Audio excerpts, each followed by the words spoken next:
नमस्कार दोस्तों, आज का अपना टॉपिक है स्वदेशी आंदोलन 1905 से 1908। स्वदेशी आंदोलन 1905 से 1908। इसमें हम ये देखते हैं कि किस प्रकार बंगाल एवं शेष भारत में 1905 से 1908 के बीच देश में बनी चीज़ों को बढ़ाने की बात की जाती है एवं ब्रिटेन की आर्थिक वस्तुओं के बहिष्कार की बात वर्ष 1905 से वर्ष 1908 के बीच बंगाल एवं शेष भारत में ये सब चीज़ें आगे कर दी जाती हैं। प्रश्न उठता यह है कि बंगाल के राष्ट्रवादी एवं शेष भारत के राष्ट्रवादी आखिर क्यों स्वदेशी आंदोलन एवं बहिष्कार आंदोलन कर रहे थे। उनके साथ ऐसी कौन सी परिस्थिति आई थी जिसकी वजह से उन्हें यह कदम उठाना पड़ा था। तो इसके कारण में हम जानते हैं कि ब्रिटिश पदाधिकारी, जैसे उस समय भारत के वाइसराय लॉर्ड कर्जन थे, बंगाल के लेफ्टिनेंट गवर्नर एंड्रयू फ्रेजर एवं भारत सरकार के सचिव एच रिसली ने बंगाल का विभाजन किया था, जिसके विरोध में बंगाल के राष्ट्रवादी एवं शेष भारत के राष्ट्रवादी संपूर्ण क्षेत्र में जो है स्वदेशी आंदोलन एवं बहिष्कार आंदोलन को आगे लेकर आए थे। तो अब थोड़ा सा हम यह जान लें कि ये जो ब्रिटिश पदाधिकारी थे, चाहे लॉर्ड कर्जन, चाहे एंड्रयू फ्रेजर, चाहे आपके एच रिसली, इन्होंने बंगाल का विभाजन क्यों किया था। ऐसी कौन सी वजह थी जिसके कारण जो है ये ब्रिटिश पदाधिकारी बंगाल का विभाजन किए थे। अगर मैं बंगाल का एक मोटा लोकेशन एक बना लूं, मान लें हम कि ये आपका बंगाल है। मैं जिस बंगाल की बात कर रहा हूँ, अगर आज के संदर्भ में देखें तो उसमें कौन कौन सा स्थान आज का शामिल होगा। उसमें आपका बांग्लादेश, पश्चिम बंगाल, बिहार के साथ झारखंड और उड़ीसा, यह संपूर्ण क्षेत्र उस समय के बंगाल में यह शामिल होगा। और उन दिनों यह संपूर्ण क्षेत्र एक ही बंगाल प्रांत का हिस्सा होता था। कहने का मतलब यह है कि वर्तमान का जो बांग्लादेश है, पश्चिम बंगाल है, बिहार है, झारखंड है, उड़ीसा है, यह संपूर्ण उन दिनों बंगाल प्रांत का हिस्सा हुआ करता था। इसी को ही लॉर्ड कर्जन, एच रिसली एवं एंड्रयू फ्रेजर ने इसी बंगाल का विभाजन किया था। प्रश्न उठता है कि ऐसे कौन से कारण थे जिसकी वजह से इन लोगों ने इस बंगाल का विभाजन किया था। तो कारण में हम जाएं। पहला, देखिए, हम ये तो जानते ही हैं कि किस प्रकार 1757 के प्लासी के युद्ध, 1764 के बक्सर के युद्ध की वजह से बंगाल पर प्रत्यक्ष नियंत्रण अंग्रेजों का आ गया था। कहने का मतलब यह है कि जब अंग्रेज इस क्षेत्र पर आधिपत्य उन्होंने किया था, तो इसके साथ ही इस बंगाल की जनता ने सर्वप्रथम पश्चिमी शिक्षण संस्थानों, पश्चिमी साहित्य, पश्चिमी उदारतावादी विचारों से वे जो है जुड़े भी थे। अर्थात जब ब्रिटिश ईस्ट इंडिया कंपनी इस क्षेत्र पर कब्जा की थी, तो इसके बाद वे अपने पीछे पश्चिमी संस्थाओं को भी लाई थी। इन संस्थानों से बंगाल की जनता परिचित हुई थी।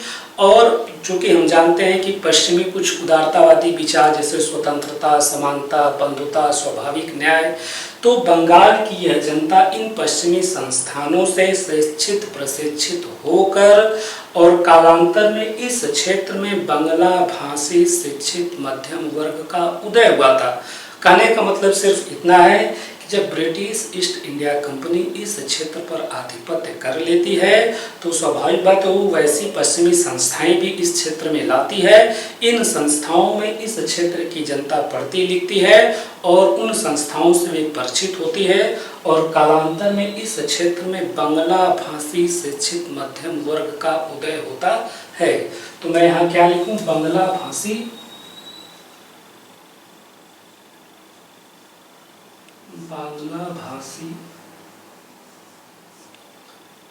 शिक्षित मध्यम वर्ग।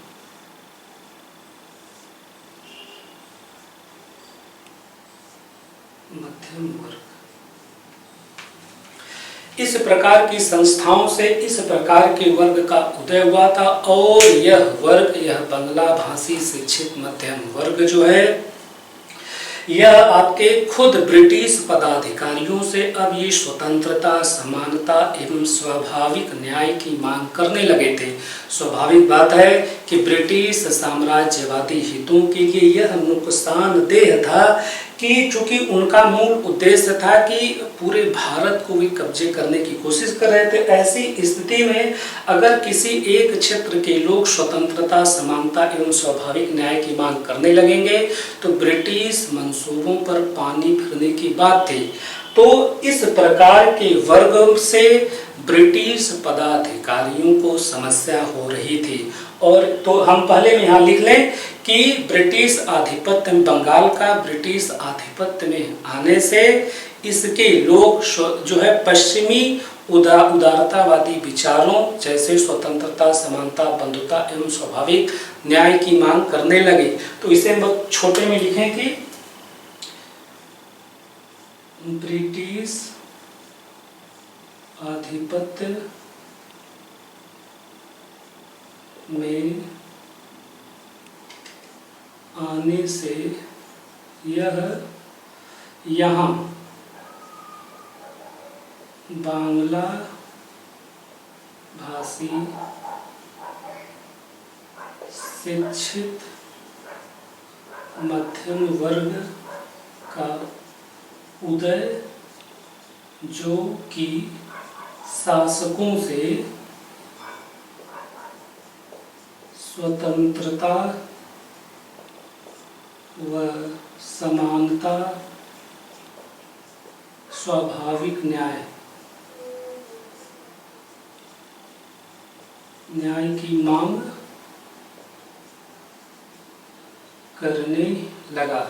कहने का मतलब यह है कि कंपनी जब इस क्षेत्र पर आधिपत्य करती है तो इसकी वजह, इसी के साथ साथ इस क्षेत्र में बांग्ला भाषी शिक्षित मध्यम वर्ग का उदय होता है और वे खुद अब ब्रिटिश सरकार से इस प्रकार की मांग करना शुरू कर देते हैं। यह ब्रिटिश सरकार के लिए नुकसानदायक थे।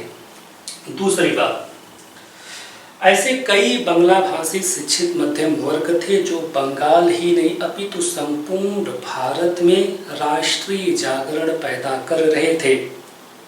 चूंकि हम जानते हैं कि किस प्रकार कंपनी और बाद में ब्रिटिश सरकार ने भारत को विभिन्न प्रेसिडेंसियों, विभिन्न भारतीय प्रांतों एवं जो है देसी रियासतों में बांटकर यहाँ की जनता को बिल्कुल अलग थलग रखे हुए थे। वह एक प्रेसिडेंसी का सदस्य किसी दूसरी प्रेसिडेंसी के सदस्य, इन दोनों के हितों को बिल्कुल अलग अलग कर दिया गया था। कहने का मतलब यह है कि प्रारंभ में कंपनी और बाद में ब्रिटिश सरकार भारत की जनता को देसी रियासतों एवं विभिन्न प्रेसिडेंसियों में बांटकर बिल्कुल अलग थलग रखे हुई थी। परंतु कुछ ऐसे बांग्ला भाषी शिक्षित मध्यम वर्ग था जो कि संपूर्ण भारत में राष्ट्रीय जागरण पैदा कर रहा था। इनका कहना था कि चाहे देसी रियासत की जनता हो, चाहे शेष भारत की जनता हो, उनके हित समान हैं और वो सब एक राष्ट्र का प्रतिनिधित्व करते हैं। इसमें पहला नाम आता है सुरेंद्र नाथ बनर्जी का। सुरेंद्र नाथ बनर्जी अपने इंडियन एसोसिएशन के माध्यम से, वे इस इंडियन एसोसिएशन का उद्देश्य ही होता है संयुक्त भारत का निर्माण, अर्थात देसी रियासत और शेष भारत की जनता के हित एक समान है और ये एक राष्ट्र का प्रतिनिधित्व करते हैं। और इसका दूसरा उद्देश्य था हिंदू मुस्लिम एकता का विकास और अंतिम था कि मजबूत जनमत का विकास करना। तो स्वाभाविक बात था कि सुरेंद्र नाथ बनर्जी के इस काम से ब्रिटिश पदाधिकारियों को दिक्कत होती ही। और सुरेंद्र नाथ बनर्जी का एक और काम हम देखते हैं कि किस प्रकार जब लॉर्ड लिटन, जिसका वायसराय भारत में जिसका कार्यकाल 1876 से 1880 के बीच होता है, उसने सिविल सेवा में आयु घटा दी थी। 21 वर्ष से घटाकर वह 19 वर्ष कर दिया था। सुरेंद्र नाथ बनर्जी इस मुद्दे को पूरे भारत में इसे उठाते हैं, पूरे भारत का दौरा करते हैं, इस आयु जो घटा दिया गया था इसे बढ़ाने की बात करते हैं और साथ ही सिविल सेवा की परीक्षा को इंग्लैंड के साथ भारत में भी आयोजित करने की मांग करते हैं। बताने का मतलब सिर्फ इतना है कि किस प्रकार सुरेंद्रनाथ बनर्जी संपूर्ण भारत की जनता को एकता के सूत्र में पिरोना चाहते थे, तो इससे ब्रिटिश भारतीय सरकार को समस्या हो रही थी। सुरेंद्रनाथ बनर्जी का एक और कार्य है कि हम देखते हैं किस प्रकार दिसंबर 1883 में कलकत्ता में यह एक विभिन्न भारतीयों का एक जो है सम्मेलन बुलाते हैं और हम देखते हैं कि भारत के विभिन्न हिस्सों से लोग इस कलकत्ते में आते हैं दिसंबर 1883 में और भारत की समस्याओं पर वे विचार करते हैं। इस सम्मेलन को राष्ट्रीय सम्मेलन का दर्जा भी प्राप्त है। तो बस कहने का मतलब यह है कि सुरेंद्रनाथ बनर्जी अपने विभिन्न कार्यों से बंगाल ही नहीं अपितु संपूर्ण भारत की जनता में राष्ट्रीय एकता को पिरोना चाहते थे, तो इससे ब्रिटिश सरकार को समस्या हो रही थी। तो हम केवल यहाँ लिखेंगे सुरेंद्रनाथ बनर्जी के कार्य, उसमें हमें ये लिख लेना है कि किस प्रकार वे इंडियन एसोसिएशन के माध्यम से संपूर्ण भारत को एक करना चाहते थे, किस प्रकार जो है सिविल सेवा में जो लॉर्ड लिटन ने 21 वर्ष से आयु घटाकर 19 वर्ष कर दी थी उसे हटाने की मांग कर रहे थे और किस प्रकार दिसंबर 1883 में कलकत्ता में एक भारतीयों का एक जो है समूह वो बुलाते हैं और भारत की समस्या पर विचार करते हैं। तो दूसरे में हम केवल ये लिखेंगे कि सुरेंद्रनाथ बनर्जी के कार्य।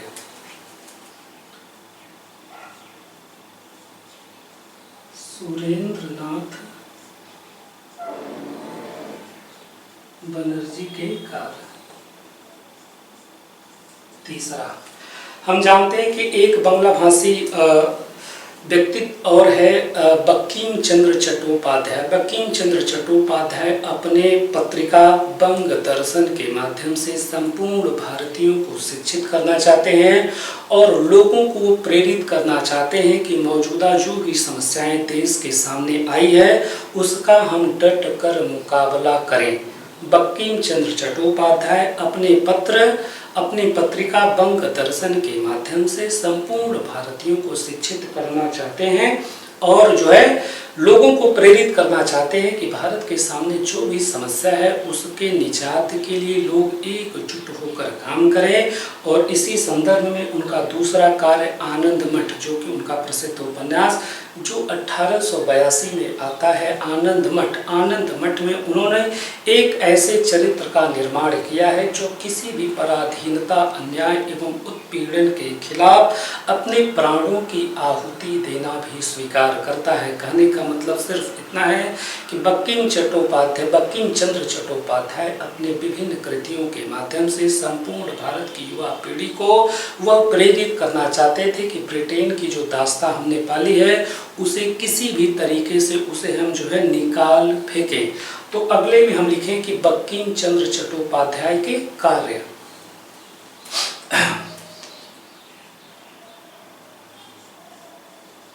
बंकिम चंद्र चट्टोपाध्याय के कार्य। इसमें हमें दो चीज लिखना है, बंग दर्शन और आनंद मठ। आनंद मठ कब आई थी? 1882। इसी आनंद मठ में बंकिम चंद्र चट्टोपाध्याय का प्रसिद्ध गीत वंदे मातरम भी इसी में शामिल होता है। और हम देखते हैं कि किस प्रकार जो है यह आनंद मठ कालांतर में क्रांतिकारी पीढ़ियों के लिए यह धार्मिक पुस्तक भी बन जाती है। चौथा,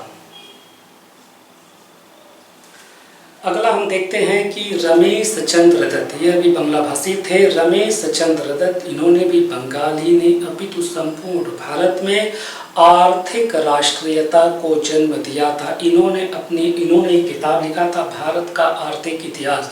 उसमें इन्होंने बताया था कि किस प्रकार भारत 1757 से 1900 ईस्वी तक अंग्रेज जो है भारत से धन को ब्रिटेन भेज रहे हैं विभिन्न रूपों में।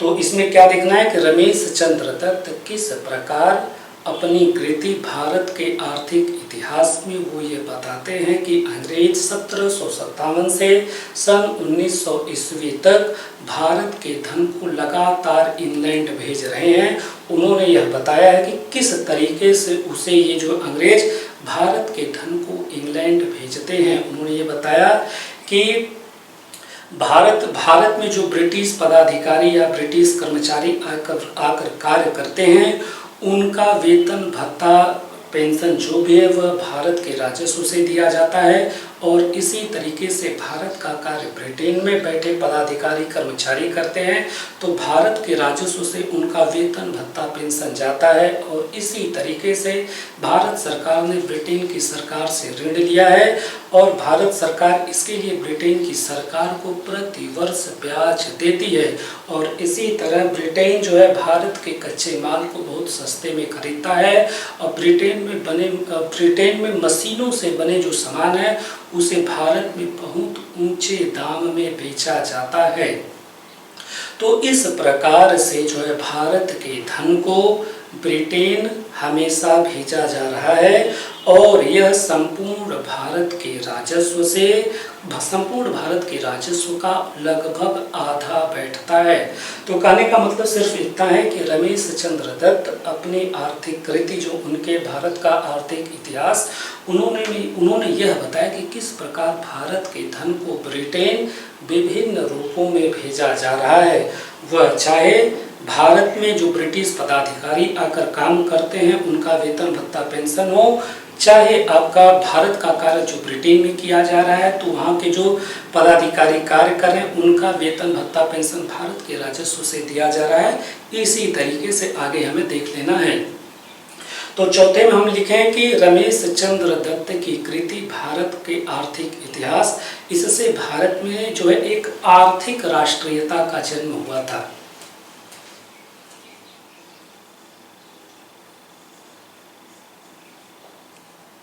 रमेश चंद्र दत्त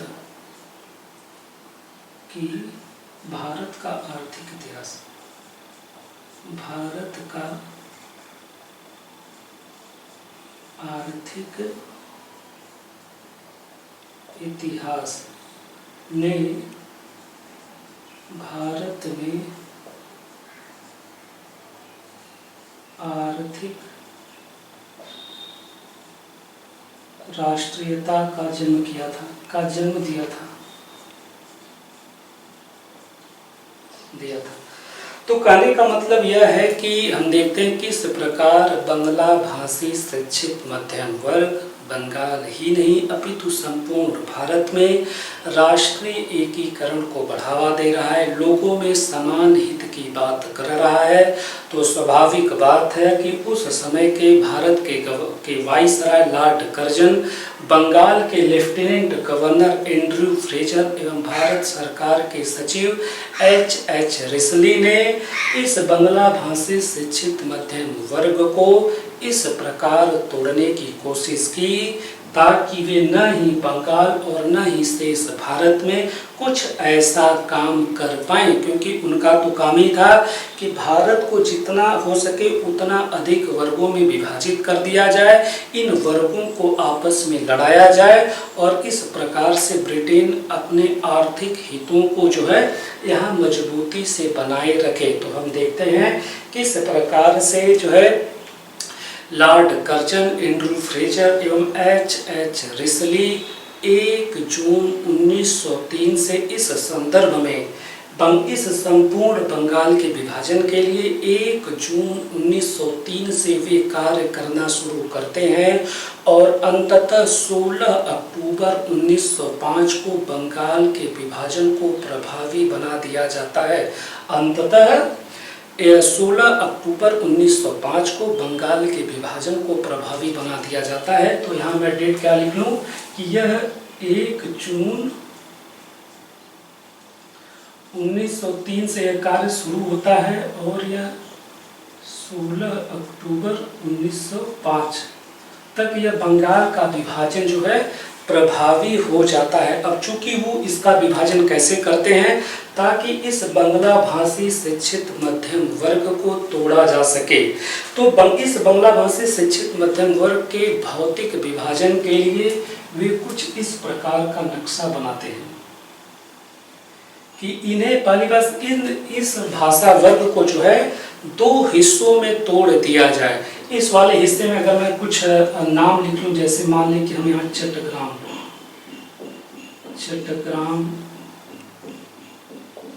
ढाका, राजशाही, मालदा, फिर ये हम आसाम और ये आपका त्रिपुरा।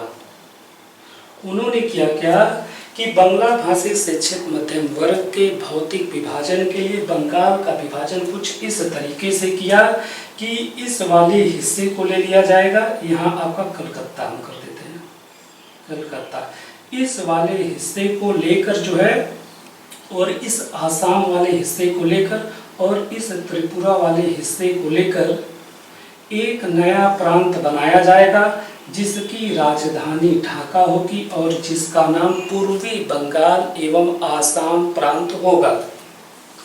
तो इसमें जो नया प्रांत बना था उसमें आसाम एवं त्रिपुरा को भी शामिल कर लिया गया था जिसकी राजधानी ढाका होगी। इसका संपूर्ण नाम जो है पूर्वी बंगाल एवं आसाम प्रांत रखा गया था। तो हम देख रहे हैं किस प्रकार इस बंगला भाषी शिक्षित मध्यम वर्ग का भौतिक विभाजन कर दिया गया था। अब जो इस हिस्से में बंगला भाषी शिक्षित मध्यम वर्ग आया था, इन्हें आपस में हिंदू और मुसलमान के रूप में लड़ाया गया था। कहने का मतलब यह है कि इसको पहले तोड़ा गया, जो कुछ इधर बंगला भाषी शिक्षित मध्यम वर्ग आया था, इधर के हिस्से में उसे हिंदू और मुसलमान के रूप में लड़ाया गया था। तो हम इधर देखते हैं कि इधर के अगर हम जनसंख्या के एक आंकड़ा पेश करें तो इधर 1.5 करोड़ मुसलमान और 1.2 करोड़ हिंदू। इस वाले हिस्से में 1.5 करोड़ मुसलमान और 1.2 करोड़ हिंदू रखे गए थे। शेष जो बंगला भाषी शिक्षित मध्यम वर्ग इस हिस्से में बचा था उनकी जनसंख्या 1.9 करोड़ थी और उन्हें इस हिस्से के जो है हिंदी भाषी क्षेत्र बिहार एवं उड़िया भाषी क्षेत्र उड़ीसा के साथ जिनकी जनसंख्या 3.5 करोड़ थी, अर्थात 1.9 करोड़ शेष बचे बंगला भाषी शिक्षित मध्यम वर्ग को 3.5 करोड़ हिंदी भाषी एवं उड़िया भाषी के साथ रखकर उनका मानसिक विभाजन भी कर दिया गया। तो इस वाले हिस्से में हम क्या देखेंगे कि 1.9 करोड़ ये बंगला भाषी शिक्षित मध्यम वर्ग रहेगा, 3.5 करोड़ हिंदी भाषी व उड़िया भाषी। तो इस प्रकार हम देखते हैं किस प्रकार लॉर्ड कर्जन, बंगाल के लेफ्टिनेंट गवर्नर एंड्रू फ्रेजर एवं भारत सरकार के सचिव H.H. रिस्ली बंगला भाषी शिक्षित मध्यम वर्ग का इस प्रकार भौतिक विभाजन करते हैं कि उन्हें इस हिस्से में हिंदू और मुसलमान के रूप में लड़ाया जाए और इस हिस्से में उनका मानसिक विभाजन 3.5 करोड़ हिंदी और उड़िया भाषी के साथ रख कर किया जाता है। तो स्वाभाविक बात है कि इस सरकार की इस गतिविधि का विरोध होता ही। तो अब हम आएंगे स्वदेशी आंदोलन की तरफ। हम देखते हैं कि जो है यह काम 1 जून 1903 से प्रारंभ होता है। यह काम अर्थात लॉर्ड कर्जन, एंड्रू फ्रेजर एवं H.H. रिस्ली का यह काम 1 जून 1903 से प्रारंभ होता है। तो स्वाभाविक बात था कि इसके बाद ही बंगाल की जनता को इस बारे में सूचना मिली थी कि बंगाल के विभाजन पर काम हो रहा है। तो इस संदर्भ में हम देखते हैं कि जैसे ही लोगों को सूचना मिलती है, चाहे वह मैमनसिंह का क्षेत्र हो, चाहे वह ढाका का क्षेत्र हो, चाहे वह चट्टग्राम का हिस्सा हो, हर जगह छोटी बड़ी बैठकों का आयोजन होना शुरू हो जाता है। करीब छोटी बड़ी 500 बैठकों का आयोजन होता है। और इसी तरीके से सुरेंद्रनाथ बनर्जी अपने समाचार पत्र बंगाली, कृष्ण कुमार मित्र अपने समाचार पत्र संजीवनी, पृथ्वीश चंद्र राय यह जो हितवादी के माध्यम से बंगाल विभाजन का विरोध करते हैं। और इसी तरह हम देखते हैं कि भारत सरकार को इस समय ज्ञापन भी भेजना शुरू किया जाता है। एक ज्ञापन में 70,000 से अधिक लोगों का हस्ताक्षर होता है। तो हम प्रारंभिक गतिविधि में ये लिखें कि किस प्रकार अखबारों के माध्यम से, बैठकों के माध्यम से एवं ज्ञापन के माध्यम से विरोध हो रहा है। लेकिन इस विरोध के बावजूद हम देखते हैं कि 19 जुलाई 1905 को, इस विरोध के बावजूद 19 जुलाई 1905 को बंगाल विभाजन की घोषणा की गई। 19 जुलाई 1905 को बंगाल विभाजन की घोषणा की गई। इस घोषणा के दिन ही हम देखते हैं, चाहे वह टंगाइल का क्षेत्र हो, चाहे वह आपके पाबना का क्षेत्र हो, चाहे वह आपका जयसोरे का क्षेत्र हो, चाहे वह आपका बारिसाल का क्षेत्र हो, हर क्षेत्र में लोग इकट्ठा होते हैं और ब्रिटेन की आर्थिक वस्तुओं के बहिष्कार की प्रतिज्ञा लेते हैं। तो शुरुआत में हम केवल प्रारंभिक गतिविधि में ये लिखेंगे कि जैसे ही बंगाल की जनता को यह पता चलता है कि बंगाल के विभाजन का काम हो रहा है, तो अखबारों के माध्यम से, विरोध प्रदर्शनों के माध्यम से लोग जो है विरोध प्रकट करते हैं। उसमें हम नाम डालेंगे किस प्रकार सुरेंद्रनाथ बनर्जी बंगाली के माध्यम से, कृष्ण कुमार मित्र संजीवनी के माध्यम से, पृथ्वीश चंद्र राय हितवादी के माध्यम से बंगाल विभाजन का विरोध करते हैं। और 19 जुलाई 1905 को जिस दिन बंगाल विभाजन की घोषणा होती है, बांग्लादेश के जो ये हिस्से थे आपके जो है, चाहे टंगाइल, जयसोरे, पाबना या बारिसाल, इस हिस्से के लोग जो है ब्रिटेन की आर्थिक वस्तुओं का बहिष्कार करते हैं। तो प्रारंभिक गतिविधि में हम केवल ये लिखें कि विरोध सभाएं, अखबारबाजी एवं ज्ञापन के माध्यम से विरोध। सभाओं, अखबारों, ज्ञापन व कुछ प्रतिज्ञा के माध्यम से विरोध कि किसी भी तरीके से बंगाल के विभाजन को न किया जाए, बंगाल के विभाजन को रोक दिया जाए। जो मैं कुछ प्रतिज्ञा लिखा हूँ कि जब 19 जुलाई 1905 को बंगाल विभाजन की घोषणा होती है, तो टंगाइल के क्षेत्र में, पाबना के क्षेत्र में, जयसोरे के क्षेत्र में, बारिसाल के क्षेत्र में, ये सभी क्षेत्र वर्तमान में बांग्लादेश में है और इनका क्रम उत्तर से दक्षिण है। इस हिस्से में लोग जो है ब्रिटेन की आर्थिक वस्तुओं के बहिष्कार की प्रतिज्ञा लेते हैं। लेकिन इस प्रारंभिक गतिविधि में जो भी इनकी क्रियाएं हैं बहुत ही सीमित है और बहुत ही अनियंत्रित है, इन्हें कोई एक निश्चित दिशा नहीं मिलती है। लेकिन हम देखते हैं कि अंततः 7 अगस्त 1905 को, अंततः 7 अगस्त 1905 को कलकत्ता के टाउन हॉल में एक बैठक होती है। इस टाउन हॉल में जो बैठक होती है, यहीं से स्वदेशी आंदोलन एवं ब्रिटेन की आर्थिक वस्तुओं के बहिष्कार की विधिवत घोषणा कर दी जाती है। 7 अगस्त 1905 को कलकत्ता के टाउन हॉल में स्वदेशी आंदोलन एवं बहिष्कार आंदोलन की विधिवत घोषणा कर दी जाती है। 7 अगस्त 1905 जो है कलकत्ता का टाउन हॉल, कलकत्ता के टाउन हॉल में स्वदेशी आंदोलन व बहिष्कार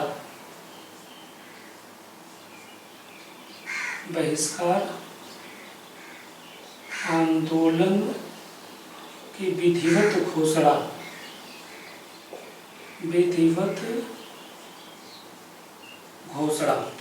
लोगों से अपील की जाती है कि वह मैनचेस्टर के सूती कपड़े, लिवरपूल के नमक और विदेशी चूड़ी, विदेशी चीनी, विदेशी बर्तन का इस्तेमाल न करें। सुरेंद्रनाथ बनर्जी इस प्रकार की अपील लेकर वह संपूर्ण भारत का दौरा करते हैं।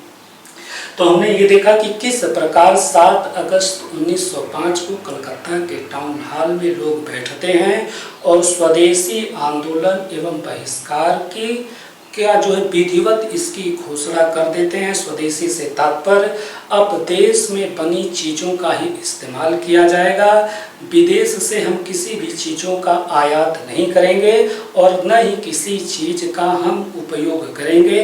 इस संदर्भ में सुरेंद्रनाथ बनर्जी जो है वो जो है देश का दौरा करते हैं। इसमें एक छोटी सी चीज जो बहिष्कार की बात थी, इस बहिष्कार का सुझाव कृष्ण कुमार मित्र ने लोगों को दिया था। बहिष्कार का सुझाव किसने दिया था? कृष्ण कुमार मित्र ने।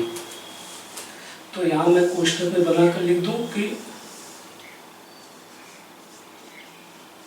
कृष्ण कुमार मित्र इन्होंने बहिष्कार का सुझाव दिया था। इन्होंने बहिष्कार का सुझाव दिया था। स्वाभाविक बात है ये सभी चीजें चलती रहती, लेकिन अंततः हम जानते हैं कि 16 अक्टूबर 1905 को बंगाल विभाजन को प्रभावी बना दिया जाता है। 16 अक्टूबर 1905 को बंगाल विभाजन को प्रभावी बना दिया जाता है और इस दिन के लिए जो है रविंद्रनाथ टैगोर एवं रामेंद्र सुंदर त्रिवेदी लोगों को सुझाव देते हैं कि इस दिन का उपयोग रक्षा बंधन एवं अरांधन करने में किया जाए। अरांधन से तात्पर्य ये था कि उस दिन घरों में चूल्हा नहीं जलेगा, लोग शोक मनाएंगे और उपवास रहेंगे। तो कहने का मतलब है कि रक्षा बंधन एवं अरांधन का सुझाव किसने दिया? यह रविंद्रनाथ टैगोर एवं रामेंद्र सुंदर त्रिवेदी ने दिया था। तो हम यहाँ जो कोष्ठक में लिख लें कि रक्षा बंधन व अरांधन रविंद्रनाथ टैगोर, केवल मैं टैगोर लिख रहा हूँ, रविंद्रनाथ टैगोर एवं रामेंद्र सुंदर त्रिवेदी।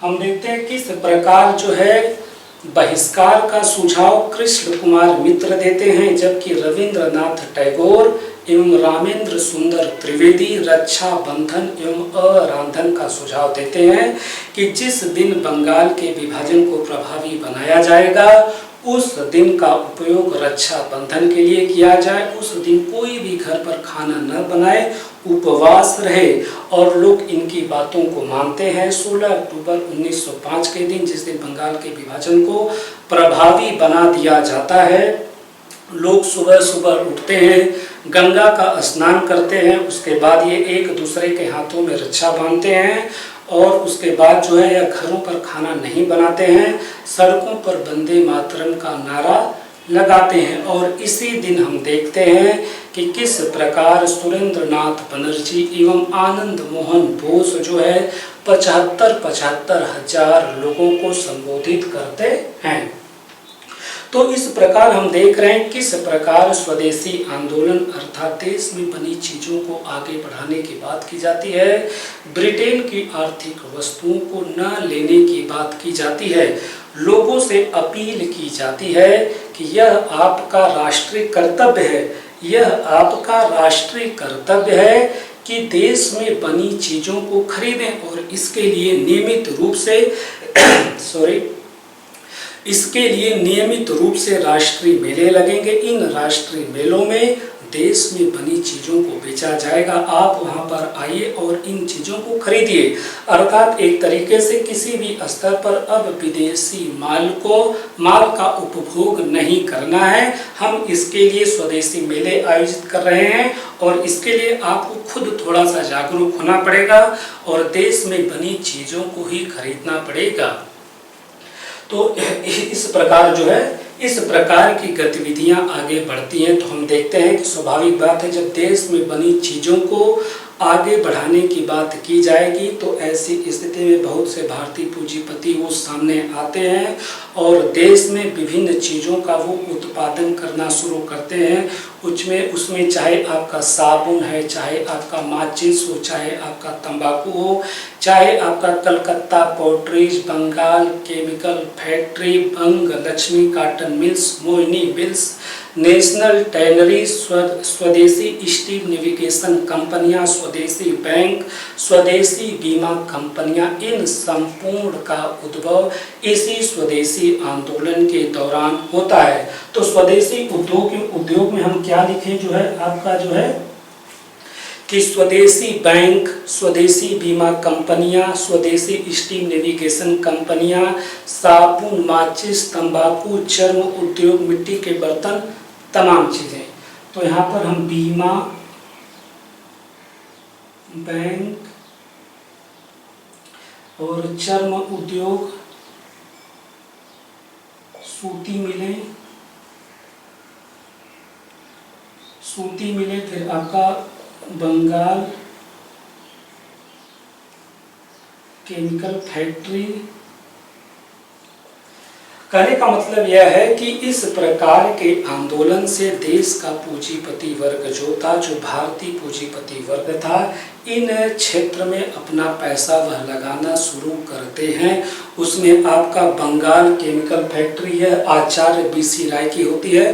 बंगाल केमिकल फैक्ट्री आचार्य BC राय की होती है सॉरी। तो और जो है फिर उसके बाद जो है कलकत्ता पोर्ट्री, जो कि आपके जो है मिट्टी के बर्तन बनाने वाली चीज़ें होती हैं। नेशनल टैनरी अर्थात चर्म उद्योग, ऐसी चीज़ों में जो है पैसा लगाया जाता है। तो कहने का मतलब यह है कि किस प्रकार से हम देखते हैं कि स्वदेशी आंदोलन की राष्ट्रवादी नेता देश में बनी चीज़ों को आगे बढ़ाने की बात करते हैं, लेकिन फिर भी हम ऐसा देखते हैं कि बहुत सी ऐसी दुकानें थीं जो अभी भी ब्रिटेन की आर्थिक वस्तुओं की बिक्री कर रही थीं। इन दुकानों पर बंगाल के छात्र जो है वो धरना देते हैं कि इसे रोका जाए। चूँकि स्वाभाविक बात है कि जब ये छात्र इन दुकानों पर धरना देते हैं तो ऐसी स्थिति में बड़ी अव्यवस्था का माहौल हो जाता है। तो उस समय आपके जो है बंगाल सरकार के मुख्य सचिव कार्लाइल होता है। बंगाल सरकार का मुख्य सचिव कार्लाइल यह 22 अक्टूबर 1905 को एक अध्यादेश जारी करता है, जिसे हम जो कार्लाइल सर्कुलर कहते हैं। इस सर्कुलर में वह स्कूलों को चेतावनी जारी करता है कि यदि आप अपने विद्यार्थियों को इन धरना स्थलों से वापस नहीं बुलाते हैं तो आपको दिया जा रहा मान्यता, आपको दिया जा रहा है अनुदान सब वापस ले लिया जाएगा। तो स्वाभाविक बात है कि ये स्कूल अब इन विद्यार्थियों पर दबाव डालने लगे कि धरना स्थल से वापस नहीं आने पर आपको स्कूलों से निकाल दिया जाएगा, आप पर आर्थिक दंड लगा दिया जाएगा। तो कार्लाइल सर्कुलर में हमें क्या ध्यान रखना है कि 22 अक्टूबर 1905 को बंगाल के मुख्य सचिव कार्लाइल ने छात्राओं को धरने पर जाने से रोकने के लिए स्कूलों को निर्देश जारी करता है कि इन बच्चों को वापस अगर नहीं बुलाया जाता है तो स्कूलों को दिया जा रहा मान्यता, स्कूलों को दिया जा रहा अनुदान सब वापस ले लिया जाएगा। तो हम यहाँ क्या लिखें, 22 अक्टूबर 1905। 22 अक्टूबर 1905 एक कार्लाइल सर्कुलर जारी करते हैं स्कूलों पर कि किसी भी तरीके स्कूलों पर कि इन विद्यार्थियों को धरना स्थल से वापस बुला लिया जाए। फिर कालांतर में ये स्कूल इन विद्यार्थियों पर चेतावनी जारी करते हैं कि वापस नहीं आने पर स्कूलों से बाहर कर दिया जाएगा, जो छात्रवृत्तियां दी जा रही हैं उसे नहीं दी जाएंगी और जो है आर्थिक दंड लगा दिया जाएगा। स्वाभाविक बात है कि ये स्कूल कौन थे? ये स्कूल जो है पश्चिमी विचारों से संचालित स्कूल थे और अंततः ये छात्र जो है इन स्कूलों का भी त्याग कर देते हैं। कहने का मतलब यह है कि कार्लाइल सर्कुलर के विरोध में ये छात्र इन स्कूलों को स्वतः त्याग देते हैं। इन्हें निकालने की तो कोई बात ही नहीं थी, ये खुद उसे त्याग देते हैं। तो अब ऐसी स्थिति में एक समस्या यह आ गई कि इन छात्राओं के भविष्य के लिए जो है अब ऐसे स्कूल बनाए जाएं जल्दी से जल्दी, ताकि इनका नामांकन वहां पर हो जाए। तो स्वाभाविक बात है कि राष्ट्रवादी नेता ये चंदा जुटाते हैं, लोगों से अपीलें जारी करके पैसा इकट्ठा किया जाता है और राष्ट्रीय स्कूल कहिए या स्वदेशी स्कूल कहिए या राष्ट्रीय विद्यालय कहिए, इनकी स्थापना बंगाल व शेष भारत में इनकी स्थापना शुरू होना हो जाता है। तो हम देखते हैं कि इस प्रकार बंगाल के जिलों में जो है प्राइमरी स्कूल की स्थापना होती है, वहाँ पर सीनियर सेकेंडरी स्कूल की स्थापना होती है। इसी समय हम देखते हैं कि 25 जुलाई 1906 को बंगाल टेक्निकल इंस्टीट्यूट की स्थापना होती है। यही बंगाल टेक्निकल इंस्टीट्यूट कालांतर में college of engineering and technology के रूप में परिवर्तित होता है। आज जो जादवपुर विश्वविद्यालय है यही जो है आपका college of engineering and technology था। कहने का मतलब आज जो जादवपुर विश्वविद्यालय है वह प्रारंभ यही 25 जुलाई 1906 को बंगाल टेक्निकल इंस्टीट्यूट के रूप में इसकी स्थापना की गई थी। तो स्वदेशी शिक्षा में हम देखेंगे किस प्रकार से जो है राष्ट्रीय विद्यालय जो है स्वदेशी स्कूल इत्यादि खुलना प्रारंभ होते हैं। राष्ट्रीय विद्यालय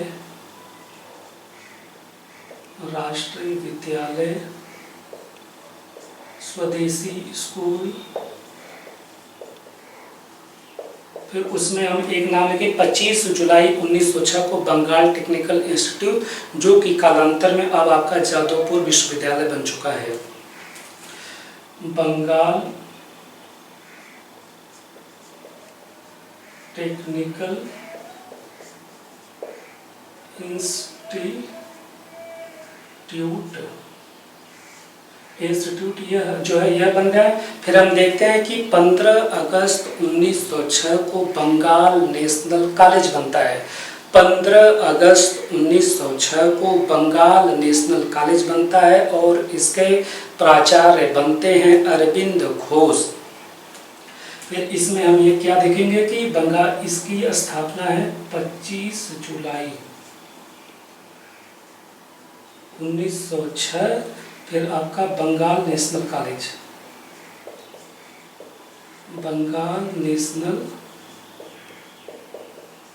कॉलेज जो है यह है 15 अगस्त 1906 इसकी, और इसके प्राचार्य बनते हैं अरविंद घोष।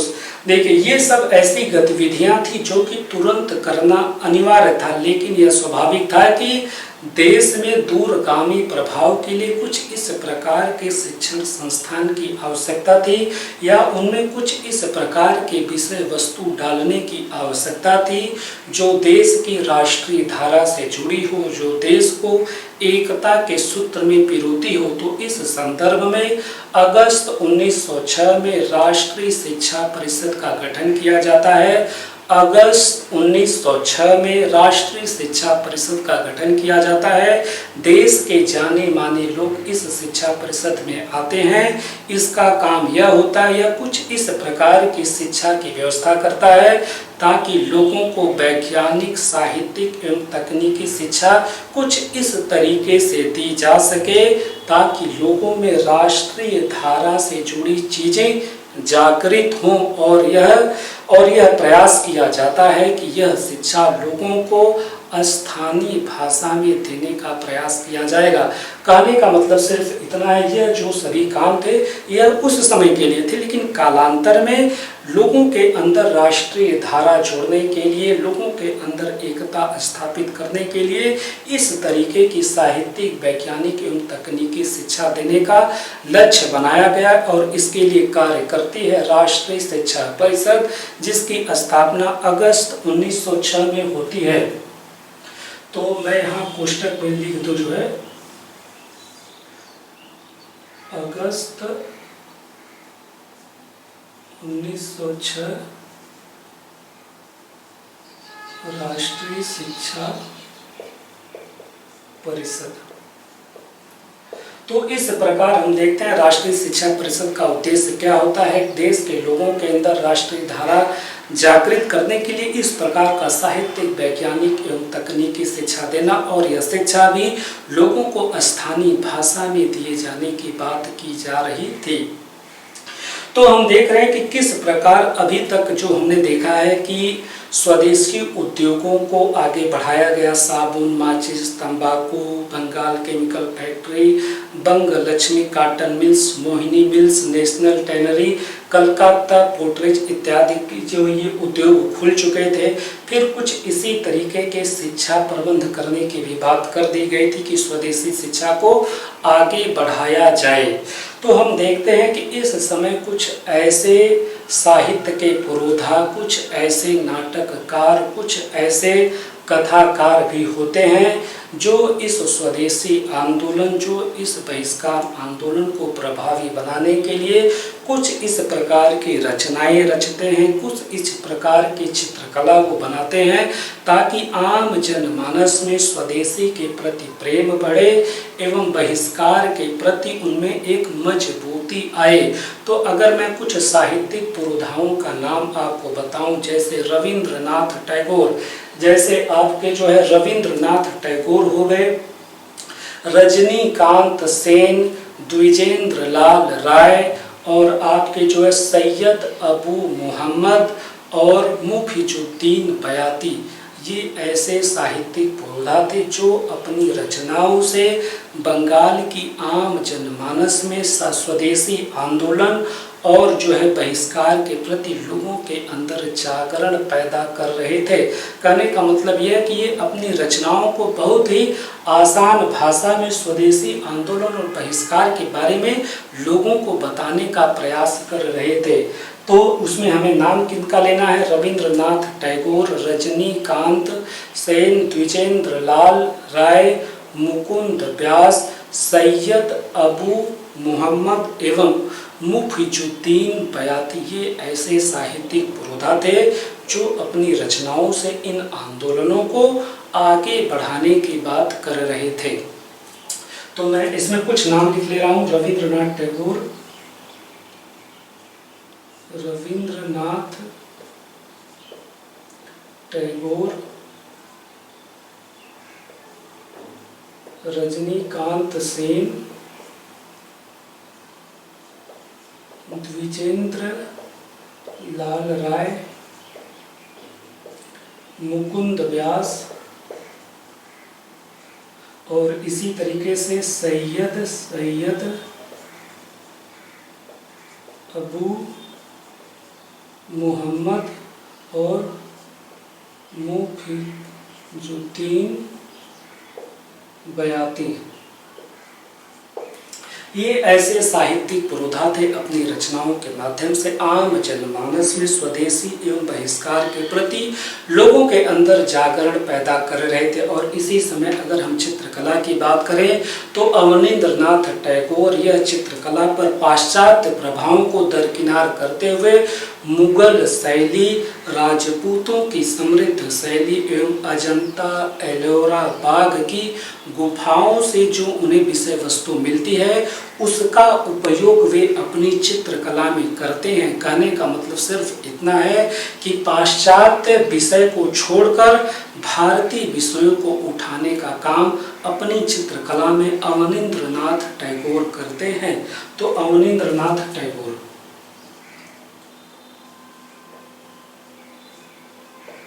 नाथ टैगोर। इन रविन्द्रनाथ टैगोर के बारे में एक चीज़ और, इसी समय उन्होंने आमार सुनार बंगला, यह जो इसकी रचना की थी रविन्द्रनाथ टैगोर ने, इसी समय आमार सुनार बंगला की रचना की थी। यही आमार सुनार बंगला को 1971 के वर्ष में बांग्लादेश ने अपना राष्ट्रगान बना लिया था। तो फिलहाल हम अवनींद्रनाथ टैगोर की बात कर रहे थे, किस प्रकार इन्होंने चित्रकला पर पाश्चात्य प्रभावों को समाप्त करते हुए जो है मुगल शैली को इन्होंने लिया था, राजपूतों की समृद्ध शैली को लिया था, और इसी तरह अजंता एलोरा बाघ की गुफाओं से प्राप्त विषय वस्तु को इन्होंने अपनी चित्रकला में स्थान दिया था। इसी तरह हम देखते हैं कि इस समय कुछ ऐसे गीत भी थे जो बंगाली आम जनमानस में जो है यह काफ़ी लोकप्रिय हुए थे। उनमें नाम है पल्ली गीत एवं जारी गान। पल्ली गीत एवं जारी गान ये ऐसे गीत थे जो लोगों में, आम जनमानस में स्वदेशी आंदोलन एवं बहिष्कार आंदोलन को बहुत प्रभावी तरीके से इन गीतों के माध्यम से रखा गया था। और इसी समय हम एक और चीज़ जानते हैं, दक्षिणा रंजन मित्र मजूमदार ने ठाकुर मार झूली की रचना की थी। यह एक लोक कथा है जो आज भी वहाँ पर सुनाई जाती है। दक्षिणा रंजन मित्र की ठाकुर मार झूली, दक्षिणा रंजन मित्र की ठाकुर मार झूली, दक्षिणा रंजन मित्र की ठाकुर मार झूली। यह क्या है? यह एक लोक कथा है जो आज भी बंगाल के क्षेत्र में जो है प्रचलित है। एक चीज हम और जान लें कि 1906 में स्थापित Indian society of oriental arts, Indian society of oriental arts जो कि भारतीय प्राच्य चित्रकलाओं, प्राच्य कलाओं को आगे बढ़ाने के लिए स्थापित की गई थी। इसकी पहली छात्रवृत्ति नंदलाल बोस को मिलती है। तो फिलहाल हम जो है यहाँ लिखेंगे नाम क्या है, Indian society of oriental art की पहली छात्रवृत्ति नंदलाल बोस को मिलती है। तो यहाँ पर हम क्या लिखें कि 1906 में स्थापित Indian society of oriental art, इसकी पहली छात्रवृत्ति किसे मिलती है? नंदलाल बोस को मिलती है।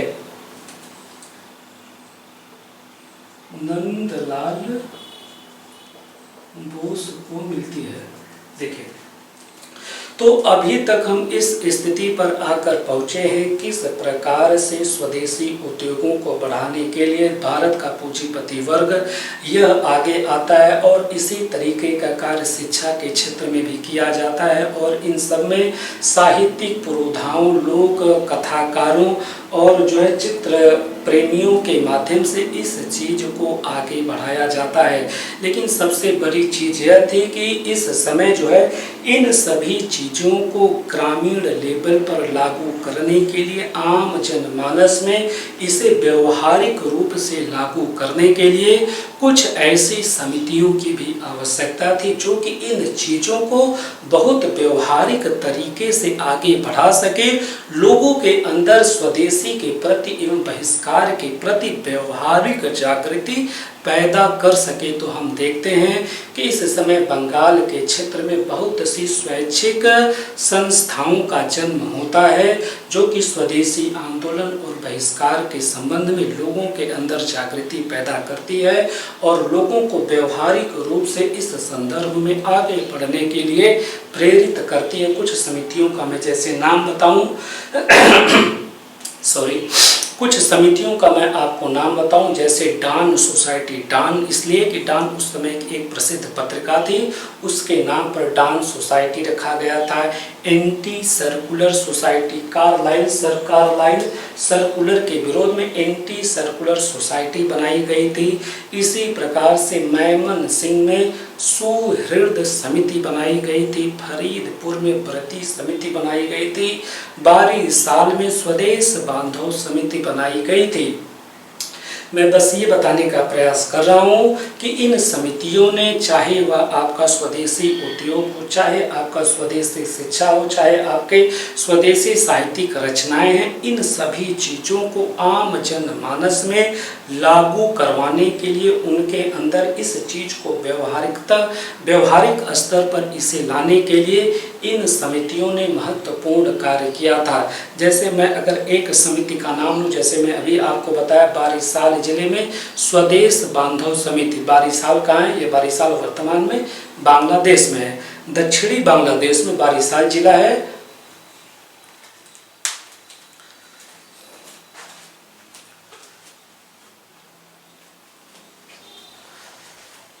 सॉरी, लाइट तो कट गई, लेकिन थोड़ा थोड़ा उजाला आ रहा है, इसलिए मैं इस वीडियो को रोकूंगा नहीं भाई।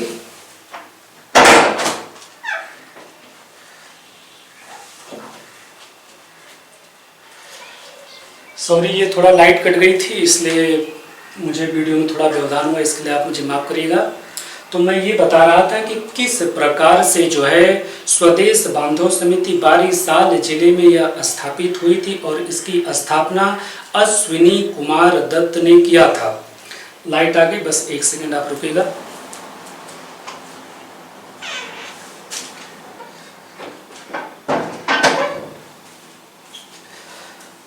स्वदेश बांधव समिति बारिसाल जिले में इसकी स्थापना की गई थी। अश्विनी कुमार दत्त ने इसकी स्थापना की थी, और बारिसाल जिले में इसकी कुल 175 शाखाएं थीं। तो मैं आपको इस समिति के कुछ उदाहरण देना चाहता हूं, इससे हमें यह बात पता चलेगी कि किस प्रकार ये समितियां इस स्वदेशी आंदोलन और इस बहिष्कार आंदोलन को बहुत अच्छे तरीके से उसे प्रभावी क्रियान्वयन कर रही थी। तो बात है स्वदेश बांधव समिति अश्विनी कुमार दत्त की बारिसाल जिले में। तो हम देखते हैं कि यह समिति इस जिले में ग्रामीण लोगों को जो है नैतिक एवं शारीरिक प्रशिक्षण देती है। ग्रामीण क्षेत्र में लोगों को नैतिक एवं शारीरिक प्रशिक्षण देती है। लोगों को जो है राष्ट्रीय जो स्वदेशी स्कूल खुले थे उसमें जाने के लिए प्रेरित करते हैं, ताकि लोग ब्रिटिश प्रभाव से संचालित स्कूलों में न जाएं, लोग जो है स्वदेशी स्कूल जो खोले गए हैं उसमें जाएं। अकाल और महामारी के दौरान लोगों को खाना और दवाइयाँ वितरित की जाती है, लोगों के अंदर राजनीतिक चेतना पैदा की जाती है, और लोगों को हाथ से बुनी हुई चीज़ें सिखाई जाती हैं, किस प्रकार से इन चीज़ों को बनाना है ताकि कालांतर में आपको रोजगार मिल सके। और इसी तरीके से यह समिति गांव के विवाद को निपटाने के लिए, इसी तरीके से यह समिति गांवों के विवाद को निपटाने के लिए पंच अदालतों का निर्माण करती है। हम देखते हैं कि अकेले बारिसाल जिले में जो 89 पंच अदालतों की स्थापना की गई थी, और यह 523 मुकदमों का निपटारा इन्होंने किया था। तो मेरा बताने का मतलब सिर्फ इतना था कि इन समितियों ने स्वदेशी आंदोलन एवं बहिष्कार आंदोलन को बहुत ही व्यवहारिक तरीके से लागू करवाया था। तो समितियों में हम क्या लिखेंगे कि जैसे कि इसमें मैं केवल कुछ समितियों का नाम, जैसे डांस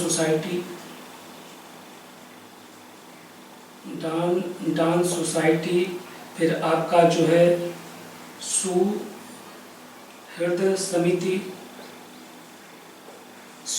समिति कहाँ है? मैमन सिंह में।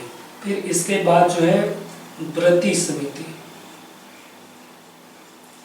ये व्रती समिति कहाँ है? ये आपका फरीदपुर में। और आपका स्वदेश बांधव समिति, स्वदेश बांधव समिति, ये आपका जो बारिसाल जिले में है। किस प्रकार हमने देखा स्वदेश बांधव समिति लोगों को शारीरिक और नैतिक प्रशिक्षण दे रही है, पंच अदालतों का निर्माण किया है, लोगों को जो है स्वदेशी स्कूलों में भेजती है, और इसी तरीके से लोगों को स्वदेशी स्कूलों में भेजती है और लोगों को दस्तकारी प्रशिक्षण देती है, लोगों को शिल्पकार जो है बनाती है, ताकि लोगों को कालांतर में जो है रोजगार मिल सके।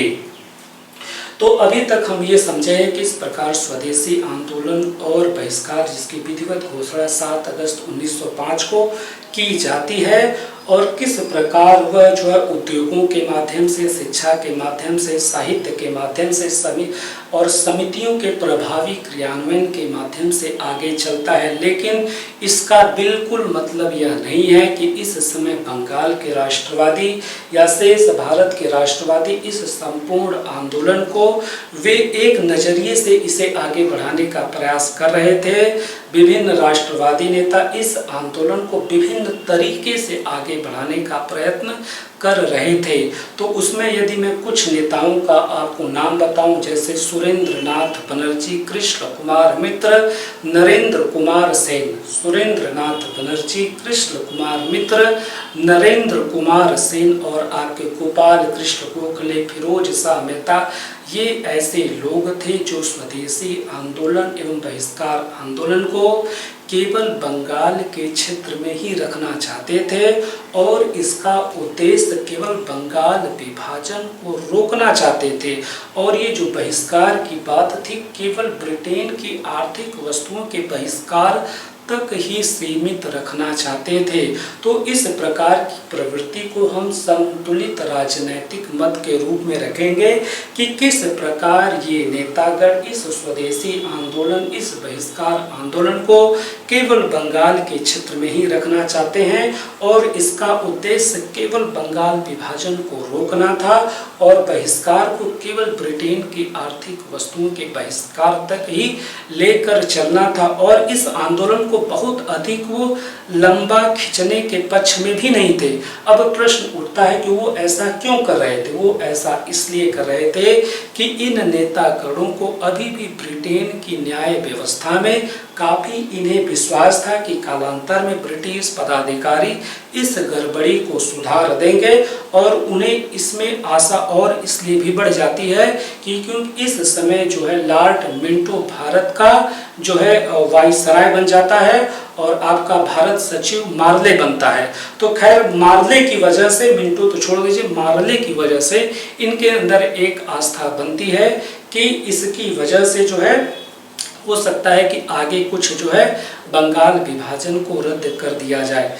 तो संतुलित राजनीतिक मत में हम केवल इतना लिखेंगे कि इसके जो नेतागण थे ये अभी भी ब्रिटिश न्याय में विश्वास रखते थे और यह इस आंदोलन को बहुत लंबा खींचने के पक्ष में नहीं थे। तो इसमें मैं कुछ नेताओं का नाम लिख दूं, जैसे आपके सुरेंद्र नाथ बनर्जी, सुरेंद्र नाथ बनर्जी और आपके कृष्ण कुमार मित्र, कृष्ण कुमार, सुरेंद्र नाथ बनर्जी, कृष्ण कुमार मित्र, नरेंद्र कुमार सेन, नरेंद्र कुमार सिंह और आपके गोपाल कृष्ण गोखले, फिरोज शाह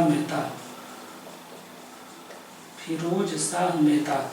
हम देखते हैं कि ये ऐसे नेतागण थे जो कि स्वदेशी आंदोलन एवं बहिष्कार आंदोलन को केवल बंगाल तक सीमित रखना चाहते थे और इसका उद्देश्य केवल बंगाल विभाजन को रुकवाना था। ये ऐसे नेतागण थे।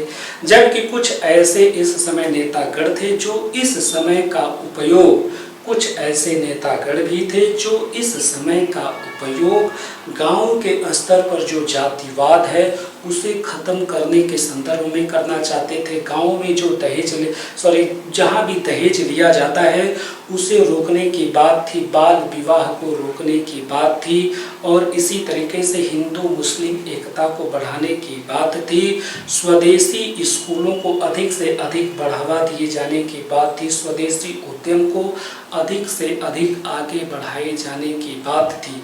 तो ऐसे प्रतिपादकों को हम जो है सामाजिक सुधारवाद या जो है रचनात्मक स्वदेशी या आत्मशक्ति का नाम देंगे। तो कहने का मतलब यह है कि सामाजिक सुधारवाद या रचनात्मक स्वदेशी या आत्मशक्ति के प्रतिपादकों का मानना यह था कि इस समय का उपयोग जो जात पात है उसे समाप्त करने में किया जाए, जो शराबखोरी है उसे समाप्त करने में किया जाए, बाल विवाह को रुकवाया जाए और जो आपका जो दहेज लिया जाता है उसे रुकवाया जाए, स्वदेशी स्कूल स्वदेशी उद्यम को आगे बढ़ाया जाए। इस विचार के प्रतिपादकों में जैसे कुछ नाम हैं: रविंद्रनाथ टैगोर, अश्विनी कुमार दत्त, नीलरतन सरकार, सतीश चंद्र मुखर्जी और आपके जो है प्रफुल्ल चंद्र राय। ये ऐसे नाम थे जिन्होंने जो कि सामाजिक सुधारवाद या रचनात्मक स्वदेशी या जो है आत्मशक्ति के संदर्भ में वे अपने विचारों को आगे बढ़ा रहे थे। तो इसमें हम कुछ लोगों का नाम लिखते हैं: रविंद्रनाथ टैगोर,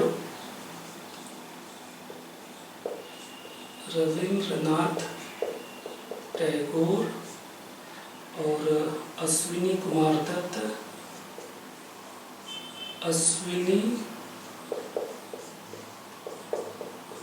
रविन्द्रनाथ टैगोर, अश्विनी कुमार दत्त और सतीश चंद्र मुखर्जी। सतीश चंद्र मुखर्जी, इनका क्या मानना था कि इस समय का उपयोग जात पात को खत्म करने में किया जाए, शराबखोरी को खत्म करने में किया जाए, स्वदेशी उद्योग स्वदेशी शिक्षा को आगे बढ़ाने में किया जाए। ये आत्मशक्ति है, जो आत्मशक्ति है यह नामकरण रविंद्रनाथ टैगोर ने किया था। आत्मशक्ति का नामकरण जो है रविंद्रनाथ टैगोर ने इसे दिया था। देखिए, तो हम अभी तक इस स्थिति में आकर पहुंचे हैं कि किस प्रकार इस आंदोलन को कुछ राष्ट्रवादी ऐसे थे जो बहुत सीमित रखना चाहते थे, कुछ राष्ट्रवादी ऐसे थे जो इस समय का उपयोग सामाजिक सुधार में करना चाहते थे और रचनात्मक कार्यों में करना चाहते थे। परंतु इस समय कुछ राष्ट्रवादी नेता ऐसे भी थे जो इस संपूर्ण आंदोलन को एक नई दिशा देना चाहते थे। इसे हम राजनैतिक उग्रवाद के अंतर्गत रखते हैं। इन नेताओं का यदि मैं नाम लूं तो जैसे बिपिन चंद्र पाल, अरविंद घोष और आपके जो ब्रह्म बांधव उपाध्याय, भूपेंद्र नाथ दत्त, लाला लाजपत राय, बाल गंगाधर तिलक, ये ऐसे नेतागण थे जो कि इस आंदोलन को एक दूसरी दिशा देने के हिमायती थे। हमने नाम लिया कि किस प्रकार जो है अरविंद घोष, बाल गंगाधर तिलक, लाला लाजपत राय, भूपेंद्र नाथ दत्त, ब्रह्म बांधव उपाध्याय और ये बिपिन चंद्रपाल, ये ऐसे थे जो इस आंदोलन को एक दूसरी दिशा देने का प्रयास कर रहे थे। अब इनका कहना क्या था? इनका कहना ये था कि इस स्वदेशी आंदोलन और इस बहिष्कार आंदोलन को हम बंगाल ही नहीं संपूर्ण भारत में इसे फैलाएंगे। हम देखते भी हैं कि महाराष्ट्र के क्षेत्र में बाल गंगाधर तिलक इस आंदोलन को फैलाते हैं। पंजाब एवं उत्तर प्रदेश के क्षेत्र में अजीत सिंह एवं लाला लाजपत राय इसे फैलाते हैं। दिल्ली के क्षेत्र में सैयद हैदर रजा इस आंदोलन को आगे बढ़ाते हैं और इसी तरीके से आंध्र के क्षेत्र में हरि सर्वोत्तम राव और मद्रास प्रेसिडेंसी के क्षेत्र में चिदम्बरम पिल्लई इस आंदोलन को आगे बढ़ाते हैं। तो मेरा बताने का मतलब सिर्फ इतना है कि इस आंदोलन को बंगाल ही नहीं अपितु संपूर्ण भारत में ये अरविंद घोष, बिपिन चंद्र पाल, भूपेंद्र नाथ दत्त और ब्रह्म बांधव उपाध्याय इस आंदोलन को संपूर्ण भारत में ले जाना चाहते थे। और इस आंदोलन का उद्देश्य वह जो राजनीतिक स्वाधीनता प्राप्त करना चाहते थे। हमने ये देखा कि किस प्रकार संतुलित राजनीतिक मत के जो प्रवक्ता थे वे इस आंदोलन का उद्देश्य रखे थे कि बंगाल विभाजन को रुकवा दिया जाए, लेकिन राजनीतिक उग्रवाद के माननों का के जो है इनके जो मानने वाले लोग थे, इसका उद्देश्य जो है कि इस स्वदेशी आंदोलन, इस बहिष्कार आंदोलन के जरिए हम राजनीतिक स्वाधीनता प्राप्त करेंगे। अब इस राजनीतिक स्वाधीनता जो वे प्राप्त करने वाले थे, इसे वे अपने विभिन्न पत्रिकाओं के माध्यम से आगे बढ़ाने की बात करते हैं। फिलहाल राजनीतिक उग्रवाद में हम कुछ का नाम लिख देते हैं, जैसे अरविंद घोष,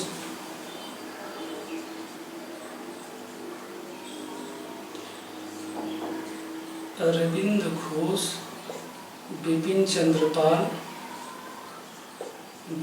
चंद्र पाल, ब्रह्म बांधव उपाध्याय, तिलक, लाला लाजपत राय। हम देखते हैं कि किस प्रकार ये नेतागण जो है इस आंदोलन को बंगाल ही नहीं अपितु संपूर्ण भारत में ले जाने की बात करते हैं। इसमें आपको लिखना है कि तिलक जो है महाराष्ट्र में पुणे वाले क्षेत्र और मुंबई वाले क्षेत्र में इस आंदोलन का प्रसार करते हैं। दिल्ली के क्षेत्र में सैयद हैदर रजा, पंजाब और उत्तर प्रदेश में अजीत सिंह एवं लाला लाजपत राय, आंध्र के क्षेत्र में हरि सर्वोत्तम राव एवं मद्रास प्रेसिडेंसी में चिदम्बरम पिल्लई इस आंदोलन को फैलाने का काम करते हैं। अब ये जो नेतागण थे, ये नेतागण जो है इस आंदोलन का उद्देश्य राजनीतिक स्वाधीनता प्राप्त करने का लक्ष्य मानते हैं। पहले हम ये जान लें कि किस प्रकार अरविंद घोष अपनी पत्रिका वंदे मातरम,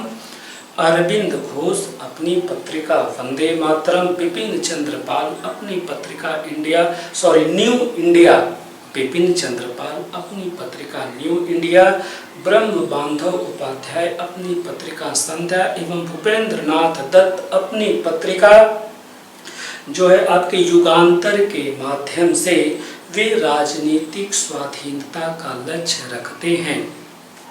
तो इसमें हम ये लिखें कि अरविंद घोष का वंदे मातरम,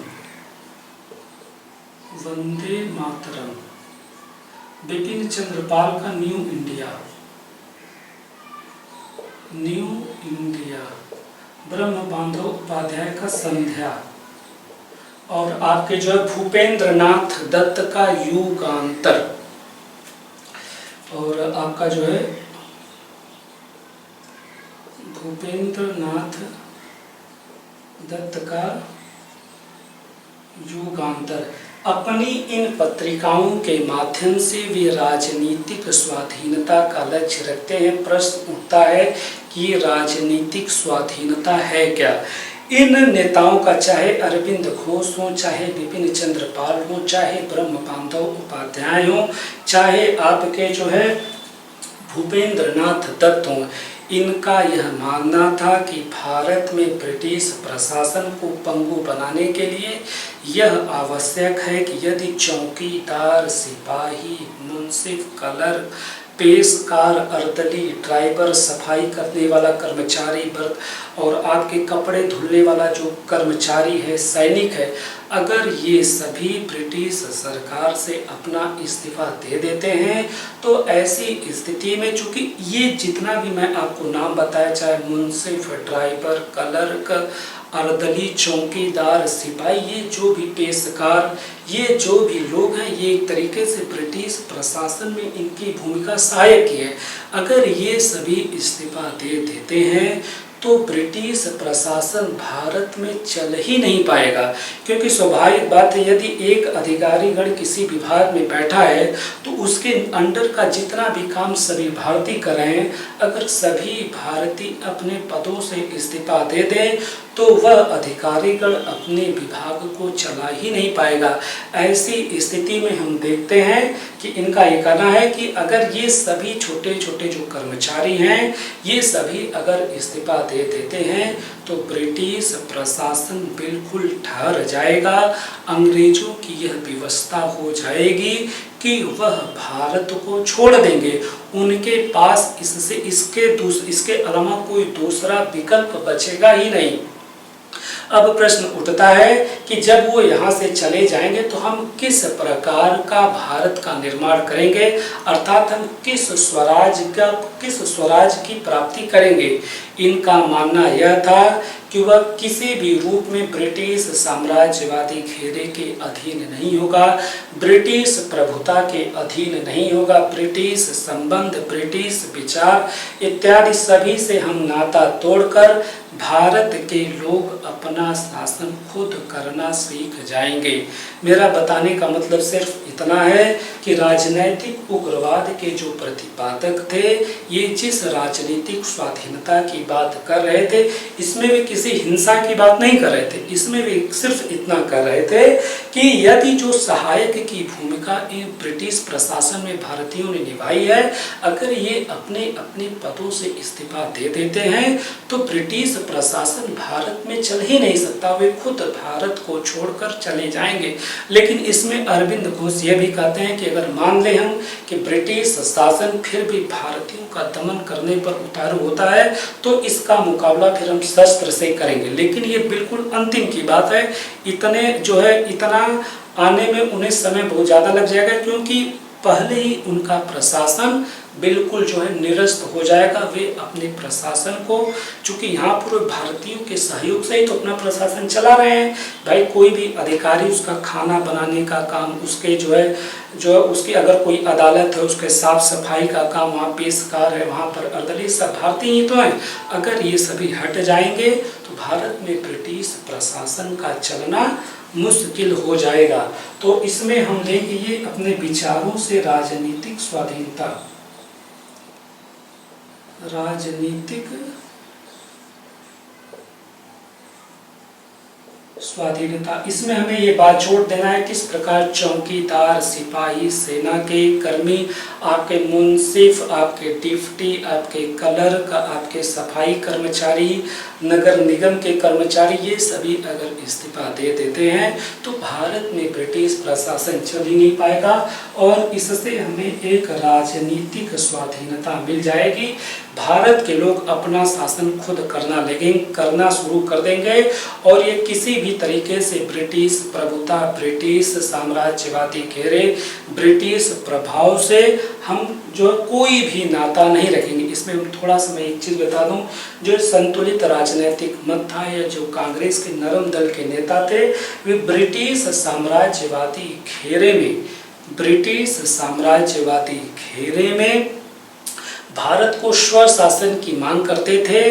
लेकिन ये जो राजनीतिक उग्रवादी हैं, चाहे आपके बिपिन चंद्र पाल हों, चाहे आपके ब्रह्म बांधव उपाध्याय, अरविंद घोष, बाल गंगाधर तिलक, ये ऐसे लोग थे जो कि किसी भी प्रकार के ब्रिटिश संरक्षण, ब्रिटिश प्रभुता, ब्रिटिश विचार, ब्रिटिश संबंध से नाता तोड़ने की बात कर रहे थे।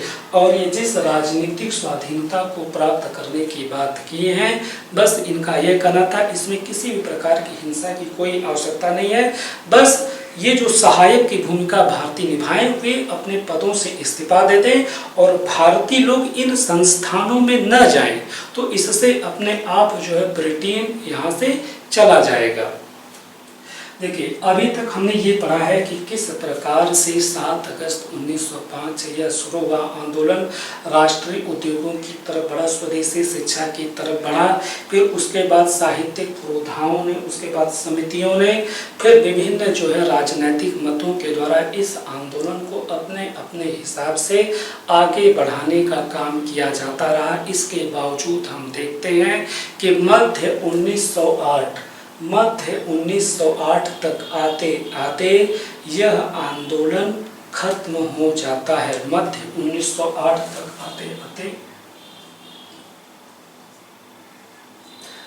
1908 तक आते आते यह आंदोलन खत्म हो जाता है। तो इसके ऐसे कौन कौन से कारण थे जिसकी वजह से यह आंदोलन खत्म हो जाता है? तो हम पहला कारण तो यह मान लें कि ब्रिटिश दमन, ब्रिटिश दमन इतना ज़्यादा हो जाता है कि हम देखते हैं कि सार्वजनिक सभाओं पर प्रतिबंध लगा दिया जाता है, प्रेसों पर प्रतिबंध लगा दिया जाता है।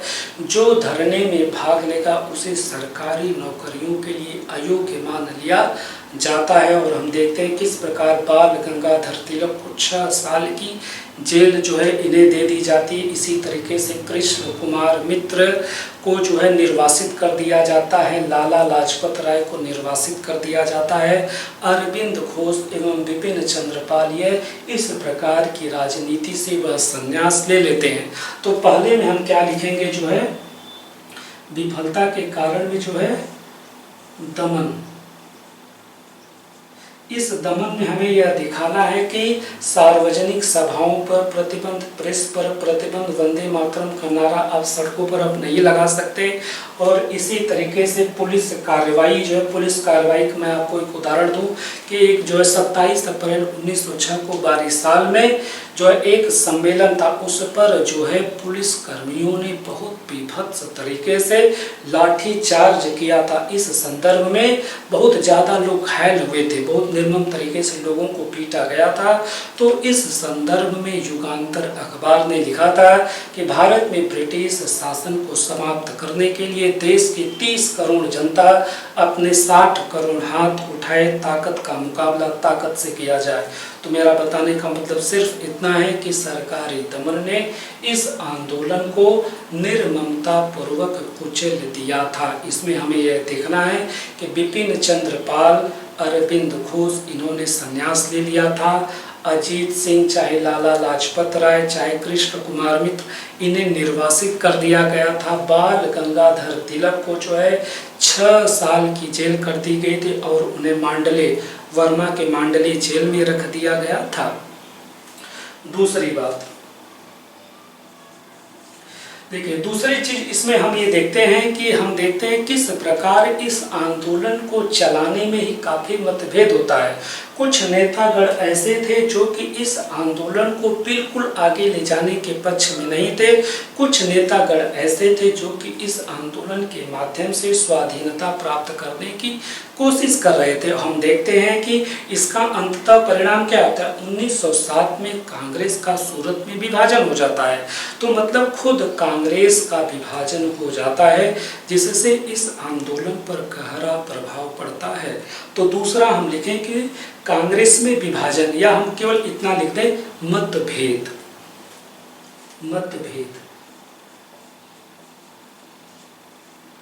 और तीसरी बात इसमें कि चूंकि कांग्रेस एक संगठन थी, उसे इस आंदोलन को एक संगठित तरीके से आगे लेकर चलना चाहिए था, परंतु इस समय हम देखते हैं कि यह संगठन के रूप में बिल्कुल कार्य नहीं कर पा रही थी।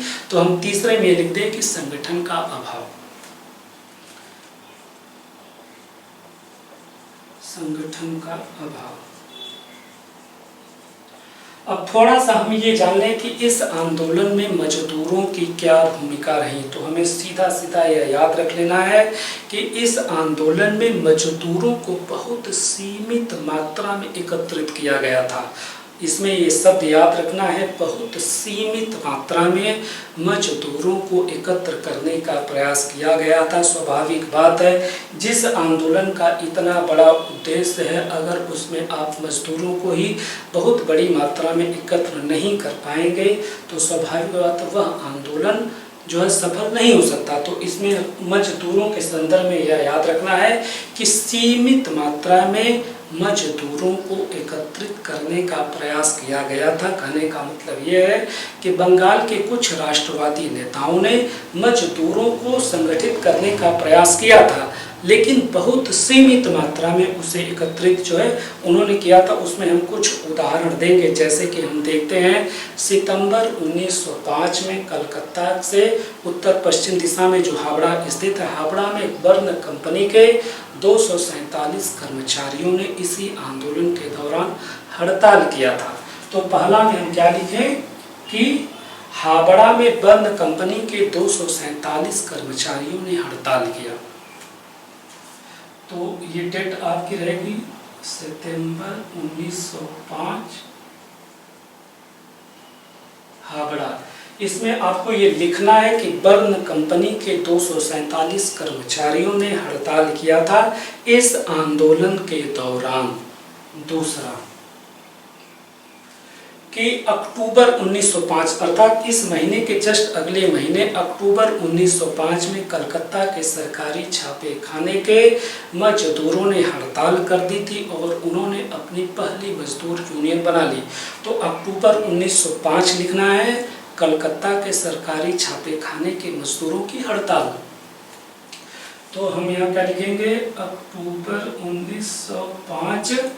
अक्टूबर 1905 आपका जो है कलकत्ता,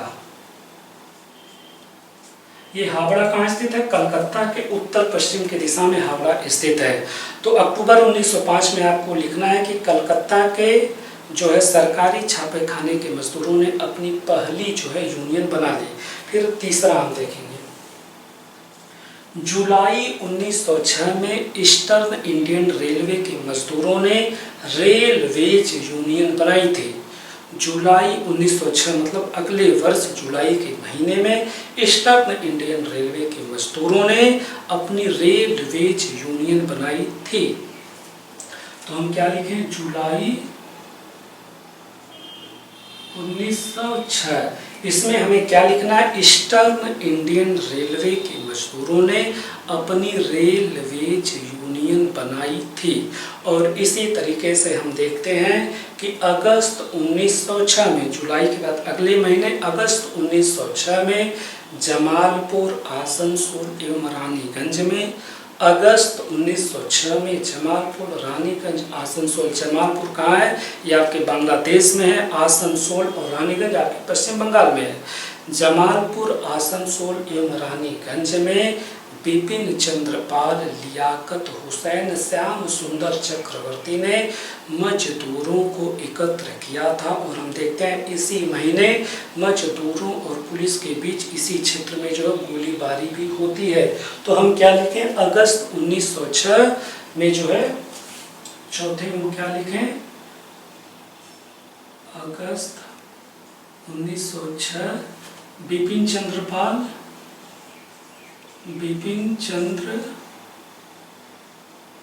पाल, फिर आपके जो लियाकत हुसैन, श्याम सुंदर चक्रवर्ती, श्याम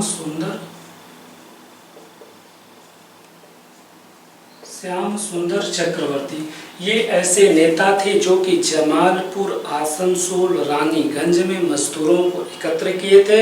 और इसी महीने हम देखते हैं कि मजदूरों और पुलिस के बीच गोलीबारी भी हो जाती है। और अंतिम हम देखते हैं कि बजबज में अश्विनी कुमार बनर्जी, अगस्त 1906 में ही बजबज में अश्विनी कुमार बनर्जी जूट मजदूरों को एकत्रित करके वह जो है इंडियन मिल हैंड्स यूनियन बनाते हैं। अश्विनी कुमार बनर्जी बजबज में जूट मजदूरों को एकत्र करते हैं, इंडियन मिल्स हैंड्स यूनियन बना लेते हैं। इंडियन मिल हैंड्स यूनियन अश्विनी कुमार बनर्जी आपके बजबज में बनाते हैं। बजबज कहाँ है, कलकत्ता से जो है आपके दक्षिण पश्चिम की दिशा में स्थित है। तो इस प्रकार हम देखते हैं कि किस प्रकार जो है मजदूरों को बहुत सी, देखिए ये जितने भी मैं चीज़ें बताए बहुत सीमित मात्रा में मजदूरों को एकत्रित करने का प्रयास किया गया था। इसमें बिल्कुल ऐसा नहीं है कि मजदूरों ने इस आंदोलन में बढ़ चढ़ कर हिस्सा लिया, ऐसा बिल्कुल भी नहीं है। उसमें देखिए तुरंत कुछ बहुत कम जो है राष्ट्रवादी नेताओं का नाम है, जैसे बिपिन चंद्रपाल हो गए, लियाकत हुसैन हो गए, श्याम सुंदर चक्रवर्ती हो गए और अश्विनी कुमार बनर्जी हो गए। कुछ इन्हीं लोगों का नाम आया। अब बात होगी किसानों पर। देखिए स्वदेशी आंदोलन के नेता मजदूरों को तो थोड़ी बहुत वे एकत्र कर लिए थे, परंतु किसानों को उन्होंने बिल्कुल जो है इकट्ठा नहीं किया था। यह बात बिल्कुल स्पष्ट है कि स्वदेशी आंदोलन के नेता किसानों को बिल्कुल इकट्ठा नहीं किए थे, प्रश्न उठता है कि ऐसा क्यों? ऐसा इसलिए कि बंगाल का जो शिक्षित मध्यम वर्ग था, उसकी आमदनी का अभी भी जो मुख्य स्रोत था, उसकी जो पैतृक ज़मीनें थी, उसी से उसकी आमदनी उसे मिलती थी। और उन ज़मीनों पर किसान पट्टे पर उन ज़मीनों को लेकर वे खेती करते थे। यदि यह बंगला शिक्षित मध्यम वर्ग इन किसानों के आर्थिक समृद्धि की बात करता या आर्थिक राहत की बात करता, तो स्वाभाविक बात यह था कि इन बंगला शिक्षित मध्यम वर्ग को आर्थिक नुकसान उठाना पड़ता, क्योंकि उसी ज़मीन जो इनकी ज़मीन है, उसी से इन्हें आमदनी हो रही है और उस पर काम करने वाले किसानों की आर्थिक समृद्धि की बात की जाती है। तो इन बंगला शिक्षित मध्यम वर्ग को आर्थिक नुकसान उठाना पड़ता। हम देखते हैं कि किस प्रकार जो अश्विनी कुमार दत्त जो 12 साल में 175 जो है शाखाएं अपने स्वदेश बांधव समिति की बनाए थे, उन्होंने भी इस बारे में कुछ भी नहीं किया था। और यहाँ तक कि अरविंद घोष जो कि राजनीतिक स्वाधीनता को प्राप्त करने के लिए शस्त्र की बात करते थे कि अगर ज़रूरत पड़े तो हम शस्त्र लेकर जो है राजनीतिक स्वाधीनता प्राप्त करेंगे, उन्होंने भी किसानों के संदर्भ में या किसानों के आर्थिक राहत के लिए कुछ भी नहीं बोला था। तो किसानों के संदर्भ में हम केवल जो है ऐसे करते, वो इसलिए क्योंकि बंगाल शिक्षित मध्यवर्ग जो वर्ग था, उसे अपनी पैतृक जमीन से ही उसे आमदनी होती थी। अगर उस पर वो किसी प्रकार के किसानों के लाभ की बात करता तो इन्हें खुद नुकसान उठाना पड़ता। अब बात है सांप्रदायिक समस्या। वह देश जहाँ का शासन तंत्र ही समाज के दो मुख्य वर्गों को आपस में भिड़ाने की कोशिश कर रहा हो, वह समाज जो कि पारंपरिक समाज का प्रतिनिधित्व कर रहा हो, वहाँ पर धर्म आधारित सांप्रदायिक समस्या का फैलना बहुत आसान हो जाता है। हम जानते हैं कि किस प्रकार से लॉर्ड कर्जन हो, चाहे आपके उसके समय का बंगाल का लेफ्टिनेंट गवर्नर एंड्रयू फ्रेजर या जो है भारत सरकार के उस समय के सचिव H.H. रिसली, वे बंगाल के विभाजन के समय ही पूर्वी बंगाल के जिलों में वे घूम कर वो इस बात को वो बहुत आसानी से बोलते रहते थे कि पूर्वी बंगाल के इन जिलों को अगर अब यह नया प्रांत बनता है तो कलकत्ता के हिंदू राजशाही से इन्हें मुक्ति मिल जाएगी, मुसलमानों के बीच एकता स्थापित हो जाएगी, मुसलमानों को अधिक सुविधा दी जाएगी। स्वाभाविक यह एक शासन तंत्र बोल रहा था, दिक्कत इस बात की थी। तो हम यह लिखेंगे कि सांप्रदायिक समस्या में जो है पहला हम क्या लिखेंगे, कर्जन की बातें। किस प्रकार वह ढाका में घूम कर यह बोलता था कि जो है इस प्रकार के विभाजन से कलकत्ते की हिंदू राजशाही से मुसलमानों को निजात मिल जाएगी, मुसलमानों में अधिक एकता स्थापित हो जाएगी, उन्हें अधिक सुविधा मिलेगी। स्वाभाविक बात, एक शासन तंत्र का भाग होने की वजह से उन्हें इस प्रकार की बात उन्हें नहीं करनी चाहिए थी। अब दूसरी बात कि हम देखते हैं कि जो कर्जन का उत्तराधिकारी होता है मिंटो बंगाल विभाजन के बारे में वह भी जो है कहता है कि राजनीतिक कारण ही इतने अधिक थे कि बंगाल का विभाजन अपरिहार्य था। राजनीतिक कारण ही इतने अधिक थे कि बंगाल का विभाजन अपरिहार्य था। तो इस प्रकार हम देखते हैं कि किस प्रकार शासन तंत्र ही जो है इस चीज को आगे बढ़ा देता है। हम देखते हैं कि जब यह पूर्वी बंगाल एवं आसाम का यह एक नया प्रांत बनता है तो इसके पहले लेफ्टिनेंट गवर्नर, इस वाले हिस्से के पहले लेफ्टिनेंट गवर्नर बमफील्डे फुलर बनते हैं। बमफील्डे फुलर इस बंगाल वाले हिस्से के पहले लेफ्टिनेंट गवर्नर बनते हैं। इनका उत्तराधिकारी लैंसलोट हेयर बनता है। लैंसलोट हेयर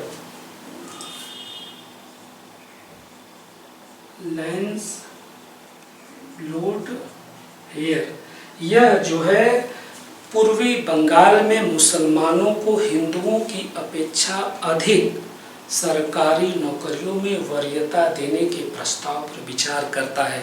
तो स्वाभाविक बात है कि इन सभी चीज़ों से इस क्षेत्र में सांप्रदायिक समस्या फैलती ही। इसी तरीके से हम अगला देखते हैं कि किस प्रकार ढाका के नवाब सलीमुल्लाह एवं उसके आदमी जो है इस क्षेत्र में सांप्रदायिक समस्या को उभारने का काम करते हैं। और इस क्षेत्र में हम देखते हैं कि कालांतर में जो है मुस्लिम लीग की स्थापना भी होती है।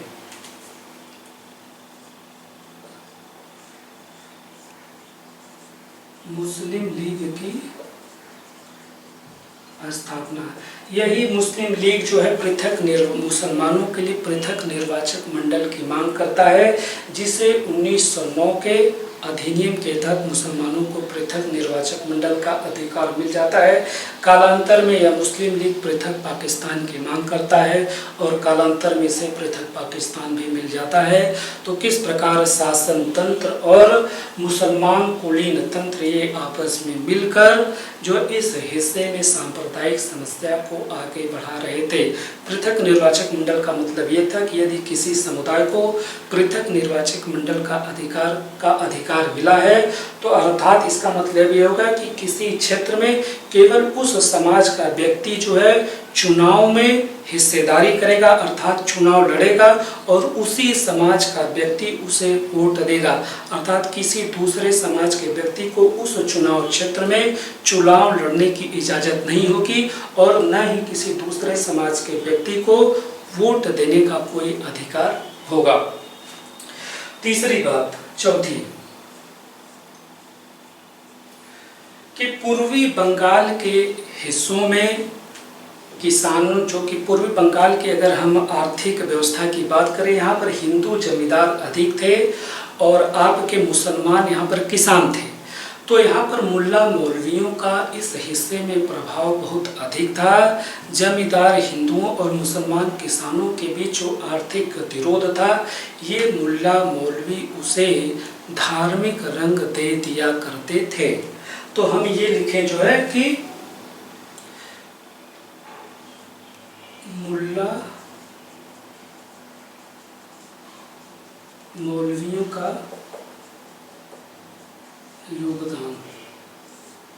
पांचवी बात देखें, अब हिंदू समाज की तरफ से भी ऐसे कौन कौन सी चीज़ें की गई थी जिसकी वजह से ये सभी प्रतिक्रिया हो रही थी।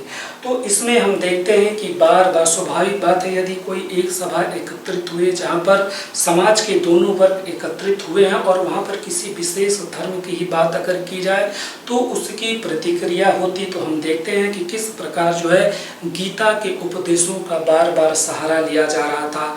काली माता के सामने लोगों को जो है यह शपथ लेना होता था कि वह स्वदेशी आंदोलन और बहिष्कार आंदोलन का मरते दम तक जो है वो इसका पालन करेंगे। और इसी तरीके से वीराष्टमी कार्यक्रम मनाया जाता था कि विगत के 8 हिंदू वीरों के स्मृति में मनाया जाने वाला कार्यक्रम और राष्ट्रीय शैक्षिक कार्यक्रम था, उसमें जो है हिंदू मान्यताओं पर अधिक जोर दिया गया था। तो ऐसी स्थिति में समाज के दो वर्गों के बीच अलगाव की भावना बढ़ती ही। तो इसमें हम क्या लिखें कि गीता और हिंदू मान्यताओं पर अधिक जोर, हिंदू मान्यताओं पर अधिक जोर, देवी काली के सामने जो है शपथ लेना कि वे स्वदेशी आंदोलन और बहिष्कार आंदोलन का जो है हमेशा वो सपोर्ट करेंगे। तो ये सब ऐसी चीज़ें थी जिसकी वजह से जो है ये सब ऐसी चीज़ें थी जिसकी वजह से इस क्षेत्र में सांप्रदायिक समस्या जो है इसका विकास हो गया था। फिलहाल आज का टॉपिक इतना ही है। धन्यवाद।